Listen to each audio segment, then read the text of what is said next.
ब्यावर में इन दिनों नेता प्रतिपक्ष को लेकर हल्ला मचा है। शहर की भलाई को लेकर संग्राम मचा है।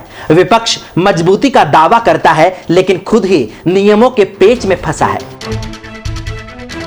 जी हां, इनकी उचित अनुचित की दुहाई तो देखिए, एकता का दावा करने वालों की सच्चाई तो देखिए। कांग्रेस की ये कैसी मर्जी है, दस्तावेजों पर हस्ताक्षर भी फर्जी हैं। नेता प्रतिपक्ष पर हो रही सियासत का पहला दाव दरअसल डीएलबी ने खेला। स्वायत्त शासन विभाग ने एक खत क्या भेजा, ब्यावर में गुटबाजी तनातनी अंदर खाने राजनीति के सारे दाव उबाल मारने लगे। नेता प्रतिपक्ष के सिंहासन पर सियासत शुरू हो गई। डीएलबी जिलाध्यक्ष और पार्षदों के बीच खतबाजी शुरू हो गई। डीएलबी ने नेता प्रतिपक्ष का मनोनयन मांगा। निवर्तमान जिला अध्यक्ष ने अनुशंसा कर डाली। शहरवासियों ने दलपत राज को बधाइयां दे डाली। कुछ कांग्रेस पार्षदों को नागवार गुजरा तो उचित अनुचित की दुहाई दे डाली। नियमों का पाठ पढ़ाने वालों ने खुद ही गलती कर डाली।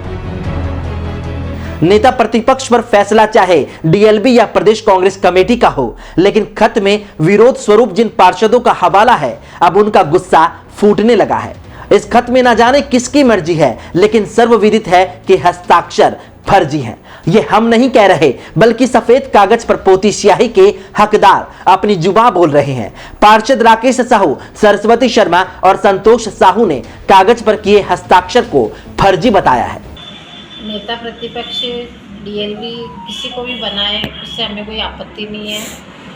और अगर दलपत जी भी बने तो हमें भी कोई एतराज़ नहीं है, राजेश जी भी बने तो कोई एतराज़ नहीं है। और हमने किसी भी के पक्ष में न तो साइन किए हैं, पक्ष में भी नहीं किए, ना विपक्ष में किए। और हमने किसी भी के पक्ष में न तो साइन किए हैं, पक्ष में भी नहीं किए, ना विपक्ष में किए। जिम्मेदारों के फर्जी हस्ताक्षर, वो भी इनकी मर्जी के बिना, भला ये कैसे हो सकता है? क्या अपनों के भरोसे पर कोई भी तलवार लटका सकता है? हस्ताक्षर तो किए, करने वाले तो अपने साथी का वार्ड तक भूल गए। दरअसल सरस्वती शर्मा वार्ड नंबर 38 की पार्षद है, लेकिन यहां तो वार्ड नंबर 34 का हवाला है। वो साइन मेरे नहीं है और उसमें वार्ड नंबर भी 34 लिखा हुआ है, जबकि मेरा वार्ड 38 है। नेता प्रतिपक्ष का सिंहासन खुद हिलोरे लेने लगा है। विपक्ष जनहित के बजाय अब नियमों के फेरे लेने लगा है। मनोनयन का अधिकार और अनुशंसा को लेकर टकरार कार्यकारिणी भंग की खूंटी पर टंगी है। डीएलबी ने प्रदेश भर में रिक्त नेता प्रतिपक्ष पदों हेतु 30 दिनों के भीतर मनोनयन मांगा, अन्यथा बहुमत के आधार को सर्वोपरि माना। ऐसे कई सवाल हैं जो जवाब मांग रहे हैं।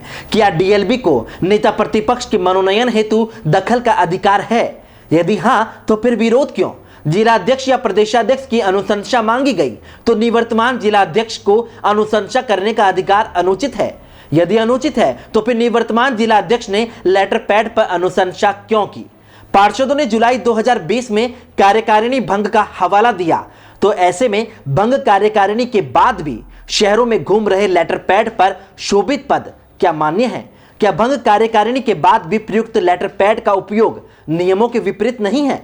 ऐसे में कार्यकारिणी भंग के बाद न जाने कितने लेटर पैड जारी हुए, जिसमें न जाने कितनों ने हस्ताक्षर किए और न जाने कितनों की मर्जी में कितने फर्जी निकले।